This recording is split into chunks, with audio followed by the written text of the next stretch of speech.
Hello, and welcome back to Sustainability Matters by Gruyter Brill. I am your host, Ramzi Nasser. We continue focusing on sustainability in scholarly publishing, including the humanities and beyond. And today, we look at the history of psychiatry. Mental health is everywhere: self-care, mindfulness, trauma awareness, and sex positivity. But not so long ago, things were very different, with mental institutions housing the mad and behavior subject to much more rigid cultural control. Or so the story goes. But what does that story about the history of psychiatry include, and what does it exclude? In this episode, we will explore newer, more diverse narratives and perspectives and ask what meanings are erased from our collective memory and collective meaning by imagining old psychiatric buildings as torture chambers belonging to a dark and distant past. And to help us do all of that and so much more, we are very honored to be joined by Dr. Christoph Singer. They are co-editor along with Cornelia Wachter and Elizabeth Punzi of Narrating, the Heritage of Psychiatry, published by de Gruyter Brill as part of its series, Narratives and Mental Health. Dr. Singer, I am honored to welcome you to the program. Thank you so much for having me. In your introduction, you quote Rodney Harrison describing a discursive turn in heritage studies from a focus on the material to the experiential, as foregrounded by oral histories, for example. And you write that this shift has, quote, tended to deprivilege the significant affective qualities of material things and the influences the material traces of the past have on people in the contemporary world. It is thus significant to consider the affective dimensions of remembering, end quote. You also quote Divya Praful Tolia Kelly on memory as, quote, an affective tool for the co-constitution of embodied political narratives, end quote. So to start us off, why is the history of mental health research relevant today? So I would like to give four broad answers to this question. Our anthology, which is a compilation of articles on narrating the heritage of psychiatry, is placed within this recent turn increasingly towards mental health and scholarly contributions to that. I mean, the first answer probably would be that if we look at a global perspective, we do see a mental health crisis. The numbers alone, if you look at the World Heritage Organization, which states that in 2019, roughly 970 million people globally suffered from mental distress. These are quite massive numbers. And if I could give some examples from the smaller country from which I'm speaking to you, Austria, which is not exemplary, of course, but it gives an idea.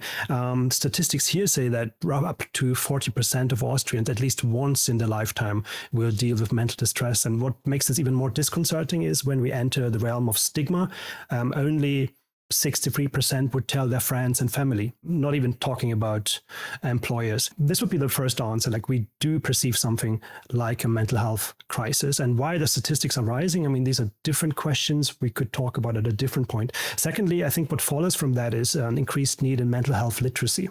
I'm not a psychologist or psychiatrist myself. Like in our editorial team, Elizabeth Punzi, she's the expert on that end. I'm coming from cultural studies and literary studies. But even then, when it comes to representations of mental distress and the impossibilities in understanding mental distress, I think mental health literacy goes a long way. Particularly, I would argue we live in an age of therapy talk, for better or worse, but like the whole lingo of therapy, usage of terms like triggers, trauma, anxiety, and so forth, seem to be abundant, which can be helpful, but they also may dilute the terms themselves. So what are we even talking about anymore when we talk about mental health? Thirdly, this is probably my personal main interest as a scholar of cultural studies. Like, I would argue that mental health and our construction and responses to mental health are an expression of cultural values. So how we deal with mental health, people with mental distress, says a lot about our inherent values as a society. I'm going to use the we here quite broadly. And finally, it's a perfect example for an interdisciplinary field that not only allows, but almost necessitates approaches from different academic angles. So that would be my answer to why we need to study mental health today. That's a fantastic answer. You describe one of the chapters in the book as probing and counter-narrating the heritage of psychiatry as, quote, part of a wider quest to promote the replacement of paternalistic psychiatric practices by more user-centered and inclusive approaches, which includes learning from earlier user groups. It also disentangles psychiatric heritage from the material heritage of madness and mad people, end quote. Can you explain a little bit more about what you mean by that distinction between places and people? Actually, we do have two axes here, history, heritage. In our compilation, we're more interested in heritage, so the translation of history into heritage and a value system of sorts, a interpretation of history, if you will.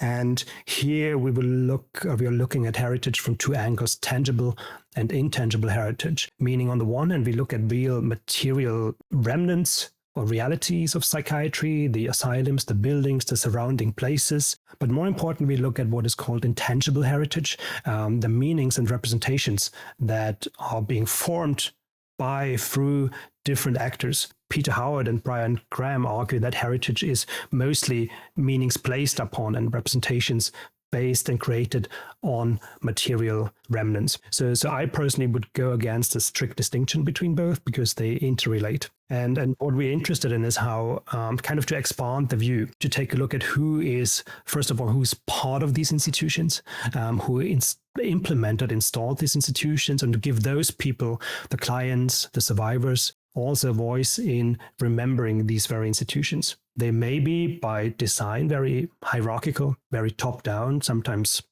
makes sense in terms of the practices, but when it comes to remembering them, and particularly in times of deinstitutionalization, it's important, we think, to give all the people, if they wish to do so, to give a voice in creating the heritage of these places. Just to give you two concrete examples how these forms intersect, like one article talks about Lillhagen Hospital in Gothenburg in Sweden, which on one floor contains numerous murals and paintings painted by the clients there. And after the building was deinstitutionalized, there was a large question, how do you deal with these remnants, like with practices you wouldn't expect in a place like this? So we try to bring into conversations these different angles and take a look at who creates these heritage discourses in the first place. Straightforward. So do you see this volume as part of a counter movement against the material and towards the affective and experiential, or as more of a corrective to that counter movement to make sure that the material is somehow integrated into these new meanings? I would actually say what the volume tries to do, and what most of the contributors do, is bring both together. Like, so as said, rather than assuming binary oppositions, the material and then the intangible, the affective, the rational, as far as we can, we would like to bring in communication these different elements. Like, I personally would even argue that the material is affective and experiential. It's more about shedding light on the different levels and different kind of effects that often run side by side. There are beautiful articles that deal, for example, with how some of these communities remember the former psychiatric institutions. And there you have the perspectives of those who lived there as clients. You have the people that worked there, not even necessarily as doctors, but different kind of staff who made a living in these places. And where it gets really interesting is then the next level, how these places interact with the villages, cities, towns around them, where sometimes they would be integral to the self-identity of the village, sometimes they would be excluded. And last but not least, this is now more the cultural representation. And you mentioned this before, where you suddenly get these representations of the asylum, as we've seen so often in horror films, computer games, as the abject other. And I think what we wanted to look at the variety of affective responses, the different power struggles, the possibilities as well, the places and the times where these institutions were also home and a place of care. So to broaden and go against stereotypes either way. Okay, so the concept of intangible heritage, such as oral histories and narratives, is presented as crucial for understanding and preserving psychiatric history. So how do the contributions in this book show these personal narratives complementing authorized heritage discourses. David Harvey once called heritage as a process, and quite poetically said heritage is a verb, something that's being almost spoken into reality, which then begs the question, who's allowed to speak, who gets to utter these verbs. There's some agency involved and some listening. And I think this is something that runs through most of the articles. And I'm going to give you a couple of examples. And this is a good place also where I can name some of our contributors, like Rob Ellis and Rob Light, for example. They looked at patient and community responses to some hospital closures in England, particularly Storth's Hospital. And what they look at are oral histories that were collected over a long time, and they're some of the first to untangle them. We have scholars like Nicole Bauer using interviews. She talks about Exeter Hospital in England. We have, most importantly, almost personal narratives and art by former users. So not academics, like one is called Martha Wand. She contributed the artworks, which accompanies, and don't even want to say accompany, which is central to our collection. We also have an article which includes perspectives by a former client called Helena Lindblom, where she talks in conversation with Elisabeth Punzi about her reaction to the hospital I just mentioned. So to give voices to the clients. We have historical aspects, so-called Ehrenbroschüren, 19th century pamphlets by supposedly mad people, and even so far as objects. Elena Demke, for example, looks at specific objects near and dear to clients and people suffering from mental distress and the narratives they attach to these objects. So there's really quite a variety of objects and different text types in the broadest sense, which elicit different responses and affective responses to this heritage. So it sounds like the book really embraces what could be called mad studies and really aims to broaden what is valued in historical narratives. It's hard not to think of the broader pace of social change. Roger Kimball has written elsewhere of the attempt to, quote, enroll in the ranks of virtue, behavior, and attitudes that until 15 minutes ago were universally condemned as pathological, end quote. How does this volume navigate celebrating diverse experiences of madness on the one hand, without inadvertently appearing to legitimize or romanticize potentially harmful behaviors intertwined with complex mental distress on the other hand? Yeah, that's a great question. And there's a lot to untangle here. Like, I would like to start with the quote you mentioned by Kimball. I'm not an expert on Kimball, and I don't know the context where he took it from, but if we kind of detach it from him, but look at this idea of normalizing pathological and as a almost expressed like a grievance. This to me sounds almost like a resistance to what is being called uncomfortable heritage. But this kind of heritage with psychiatry demands us to do is acknowledge all the uncomfortable aspects, the power abuse, the things that did not work out, even if the intentions were right, the exclusion and all of that. So for many people, I would argue this is almost a contradiction in terms. I mean, Stuart Hall talked about this, how heritage is often overtly nationalistic and the look at monuments. So this Kimball quote kind of goes into this direction. And what I find interesting is how it kind of completely disregards how, if you look at mad histories or the representation of madness throughout history, like this constant re-evaluation, what is pathological, the integration, the exclusion of people with mental distress into society, sometimes deemed as even more worthy because they have a different access to affect, sometimes being excluded. So it's an ongoing process.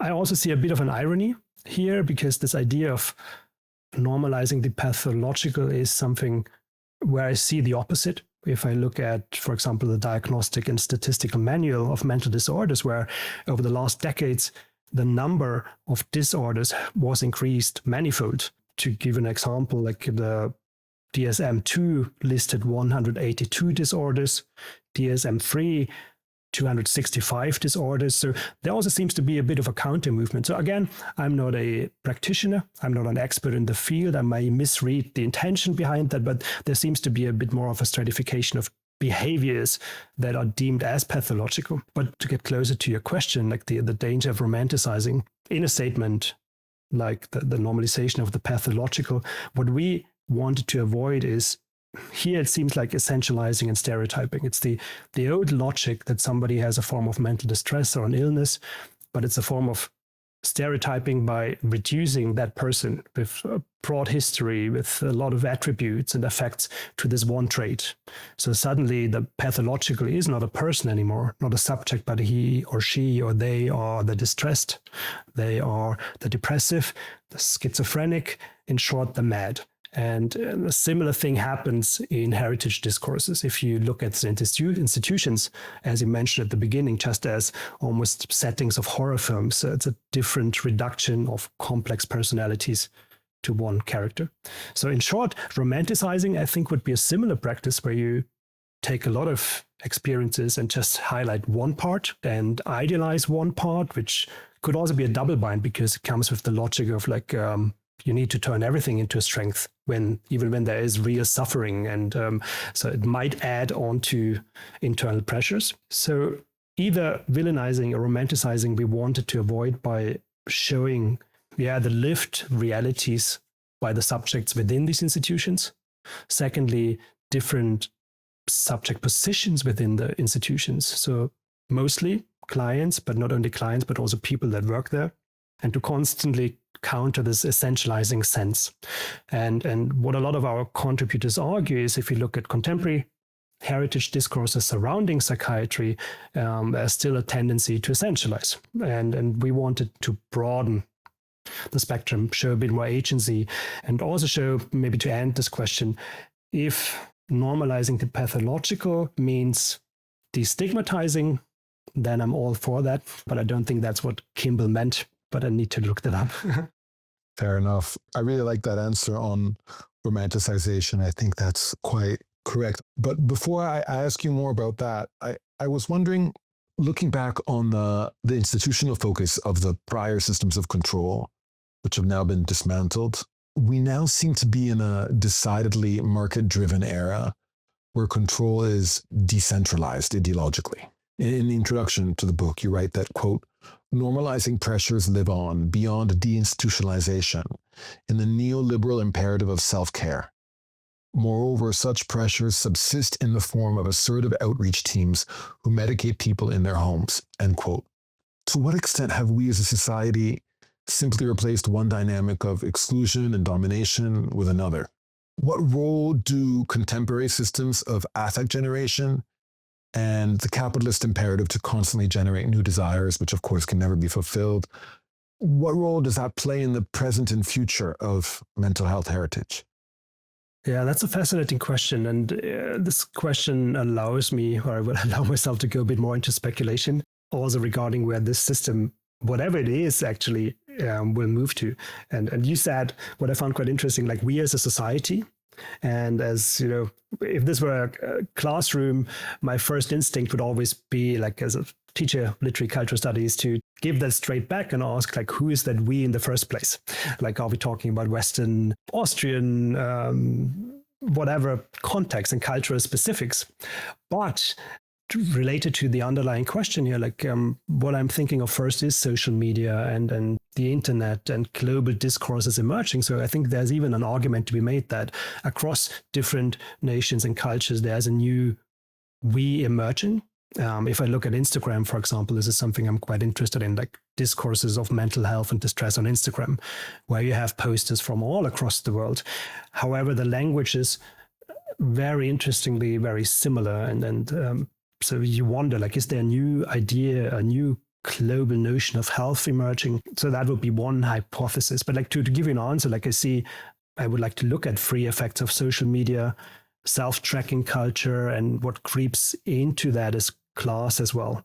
So social media in the first place, representation as control, the idea of the healthy body, the healthy mind, the ever industrious person. Like, I mean, sitting here now in the Alps in Tyrol and looking at local Instagram, you would think everybody's hiking and super fit all the time. And you feel the kind of pressure. There are also these first studies that make links between social media use and depression because you can't live up to that. So I think there's a lot to be explored. But this idea of, you have new images be regurgitated across cultures, which can be quite stressful in the form of quantified selves, And I'm no stranger to that, like the means and mechanics of tracking our every physical and psychological state. I mean, I have a smartwatch that constantly tells me what my blood pressure and my heart rate are doing, which feels like an innocent toy until you realize it isn't. Also the underlying question, who has access to these data? So that's a big thing. And coming back to culture, and I mentioned this before, the notion of therapy talk, destigmatization, which on the one hand, absolutely support. Like there seems to be a sense, at least in some media, that it is more acceptable to talk about your own experiences of mental distress. But at the same time, this verges very quickly into demands. So if everybody like increasingly see posts demanding that everybody should and has to go to therapy to be a proper person, to be a proper man, to be a proper woman, so that suddenly becomes coercive again. And here I need to be careful, not being a psychologist or psychiatrist, and I wonder if that would even make sense for everybody. But where it gets more interesting is if we were to assume that it were, if you take this almost like physiotherapy or something, who would have the financial means to do so? Which states, which systems of governments would be willing or even able to support that? I mean, healthcare systems are strained as they are in several countries, even in Germany, which has a great healthcare system where I'm coming from. We have the private and the public insurance system, which resides in different wait times and different kind of treatments. So all of that is quite problematic. And what would the rest of us do? Would we access healthcare via apps or gamified experiences? So there's something happening which I find quite problematic, but also interesting. So the future of mental health heritage, probably we will look at social media archives, and in 20 years to look back what the year 2025 says about depression, anxiety, and so forth. So that will be quite interesting. Tangible or intangible? I don't know. Is the digital tangible? Probably, in a way. Yeah, Adam Phillips talks a lot about how back in the day, I think in the 1970s, there was a time when psychoanalysis was included on the National Health Service. So anybody who wanted it could go get analyzed for an hour a day, as long as necessary. Reading the book and talking with you now, it's really difficult to avoid thinking about the constant shadow of the legacy of Michel Foucault when thinking about all these issues with mental health. His name comes up repeatedly in the book and even in your introduction, where you write that, quote, a variety of articles in this collection approach narratives and discourses in the Foucauldian sense as counter-discourses and discuss the often hidden, forgotten, and repressed voices therein. Michel Foucault famously emphasized that knowledge and power are inextricably intertwined, and he was among the first scholars to question dominant narratives as psychiatric progress, end quote. What explains Foucault's enduring attraction to this field? Yeah, it feels like there's no escaping Foucault, or you always gravitate back or use some of his theories as a starting point. I think on a more methodological stance, like when it comes to our collection, as said, this is part of a book series called Narrative and Mental Health. And then one of the aspects we're interesting in is also the question of what is narrative, because it's also one of those terms that is quite overused. Like, are we looking at narratives simply in the terms of storytelling, events connected by causal, chronological relationships, and so forth? The theory or about narratives, broader systems, discursive systems of belief, which makes them closer to discourse, which might not be a narrative. So simply speaking, Michel Foucault is quite helpful in stringing these together. But I think there are a couple of other questions, more broadly speaking, when it comes to the field. I think one thing that helps is that Michel Foucault is so established and deeply entrenched. When I studied in the early 2000s, this was on the cusp of academia turning towards the internet. This was slightly pre-JSTOR, Muse, etc., online databases. These were the texts everybody read and everybody has a good understanding. And now with thousands and thousands of texts being published, there's so much out there. And obviously we have new, established, well-renowned scholars. I'm thinking Sada Ahmed, etc. But there's something to be said about these pre-internet scholars everybody knows. So I wonder if that plays into that. But that's only thesis. What Foucault still is, he's still very much engaging and sometimes enraging. I'm still fascinated to see how some colleagues react to Foucault, sometimes very effectively, and then they can support, or if you look at some historians who are understandably very critical. So, he gets people going, which is not an argument to introduce him. I don't want to use scholars as rage bait, but, there's something lasting. I think what helps to conclude this question is there's an assortment of key ideas and key questions that are still probably sadly timeless. Like what is power? How does power relate to knowledge? What is justice? What does participation mean in power? So they're always coming back. And the problem with Foucault is also the strength in terms of methodology. It can and should be approached from different angles, which can make it very open, sometimes too open, but also invites transdisciplinary discourse. So I think these are some of the theories I have why Foucault is still around. And he put some of these questions onto the table. So there's also the question of heritage of academic knowledge. So even as early as a starting point. Yeah, some of his critics argue that Foucault's focus on biopower and micro-resistances can inadvertently diminish class analysis and very material demands, leading to a kind of form of malignant nihilism that avoids challenging powerful economic structures. Is that critique relevant here? Is there a neglected class dimension in the history of psychiatric heritage? Firstly, I would agree. As far as I know Foucault, I would also agree that the class questions are being somewhat bypassed. I think they're not too hard to integrate, but I mean, these were some of the first types of critiques, again, going back to Stuart Hall, or then you have Michael Hart's and Negri's Empire, which kind of add class to biopower. So there have been follow-up texts. When it comes to the question whether the class dimension is neglected in psychiatric heritage, probably makes sense to answer from two directions: psychiatric and mental health practice, and the creation of heritage. If we look at the creation of heritage in general, the question is, what does class have to do with it? One argument here would be the people and institutions that have the resources, the economic resources, the time to even practice or to create heritage, like people like myself, like academics, teachers, professors. If you look at think tanks like the Heritage Foundation, which has a lot of money. So at this very point, class does play a role. It's also a privilege to engage in these discussions and shape these discussions.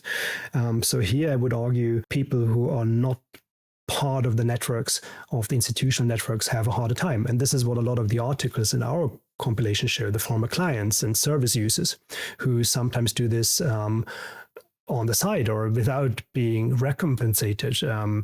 User associations that fight for their rights, that fight for recognition, that are being done outside of a institutionalized or job relationship. So I think class and power are very important here. And then secondly, if we look at mental health care in general, psychiatric or not, this brings us back to what I said before, like who has the money to afford treatment, who has the pure economic capital to do so, the time, the privilege. And it shouldn't be a privilege, obviously, but I think it's very much embedded. And I think if I dare to predict, it will become more pronounced if you look at all the shifting economies, and so that will become more and more important. I want to zoom out a little bit. You write in the book that, quote, over the past decades, biomedical perspectives have become domineering, framing psychiatry as a science disconnected from contextual and cultural values and practices. The mainstream narrative, dominated by psychiatrists, conceives of the development of psychiatry in terms of linear progress. It considers practices to be humane, effective, and scientific currently, whereas earlier forms of psychiatric care are deemed inhumane and unscientific. Such narratives of progress can not only be found within psychiatry. Old psychiatric buildings serving as memorials of dark heritage, displaying gruesome treatment methods of the past, such as lobotomy tools, electroconvulsive therapy devices, or the straitjacket, as the most paradigmatic image of confinement. What unites most of these collections, however, is their use in writing the evolutionary history of psychiatry, where the past represents a horror that contrasts with the more enlightened practices of the present, end quote. It's hard not to think that Western liberal society, I'm defining the society I'm referring to now, that liberal Western society as a whole is really having a crisis of hope. You know, President Obama co-opted this Martin Luther King phrase about the arc of history bending towards justice. And that really embodied a sort of longstanding belief in Western countries of an ever-forward progression of improvement. But in recent years, I think Western countries have really been in a state of prolonged economic stagnation, at least since 2008, with the cost of living steadily becoming impossible and our enlightened governments now, for the past 2 years, being open participants or supporters, at the very least, of genocide that we're all witnessing on our screens every day. To what degree is the challenge to narratives of progress a generalized issue, like something that's just happening in the culture as a whole right now, and not necessarily something specific to the heritage of psychiatry? And does this loss of hope or loss of faith portend a descent into something bad or something better? Yeah, that's a tricky and excellent and urgent question. Where to start? I mean, if we look at those narratives and these teleological narratives, the ones you mentioned when it comes to psychiatry, and look at the past and how terrible things were in the past. And in a way, of course, one should and could agree, because a lot of things were really, really terrible in the past, particularly in asylum. So it doesn't negotiate that there have been a lot of improvements, that there has been a path that helped. But it gets problematic, I think, whenever perspectives become too binary. For example, look at movements of deinstitutionalization, which often were born with the good intent, like let's take people back into the communities, let's take them out of these institutions where they could be mistreated, they have been mistreated, where they might be alienated, and bring them back amongst the populace, so to speak. So that is a positive intent, which has, however, overlooked that for some clients, these places were places of home and places of care. So you have two realities, two heritages that go side by side. And I think the problem we're facing is actually, and this brings me back to social media and so many beautiful possibilities for everybody and everyone to tell their story, regardless of the infrastructures behind Instagram and so forth. But there is more conversation, there are more narratives, which actually leads to the fact there's more variety of perspectives, maybe closer to quote unquote reality. And it's harder to string this one linear tale. So I think whenever we feel too much despair, and there's a lot of reason for despair and for critique, we should not overlook all of those positive changes that happened as well, and that happened side by side. And I think a lot of development is and relates to these side-by-side movements, and not just a reduction to one string. I mean, these teleological notions are often also constructed in hindsight and backwards, and it will be interesting to see how we will talk about the 2020s in 50 years. Yeah, I think hope is work, and hope is not an easy consumer product. So in that sense, I think that's what we should achieve to do. And part of that is listening to diverse voices and give room for diverse voices.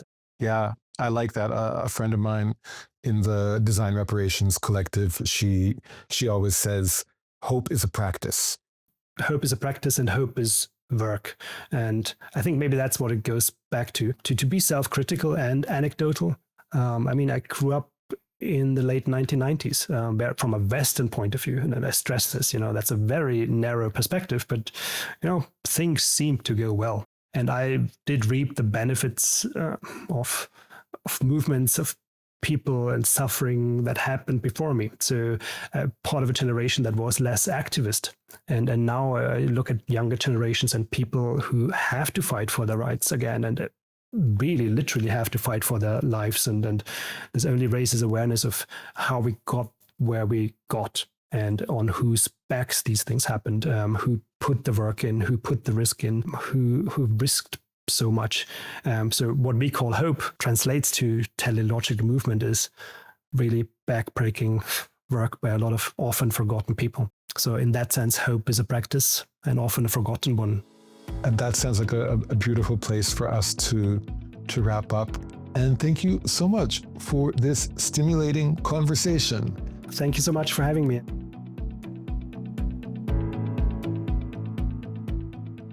That was Dr. Christoph Singer, and this has been Sustainability Matters. And don't forget, you can also participate in the podcast. Let us know what you think of Sustainability Matters. If you would like us to cover any particular topics in future episodes, or if you have thoughts specifically on the heritage of psychiatry that you would like us to explore, write to us and let us know. Our email is podcast@brill.com. We would love to hear from you, and if enough of you write to us about the heritage of psychiatry or any other topic related to sustainability in scholarly publishing and beyond, we do promise to explore it in another episode. For now, I will say thank you as always for being with us. I am your host, Ramzi Nasser. See you again next month. You are listening to Sustainability Matters by Gruyter Brill.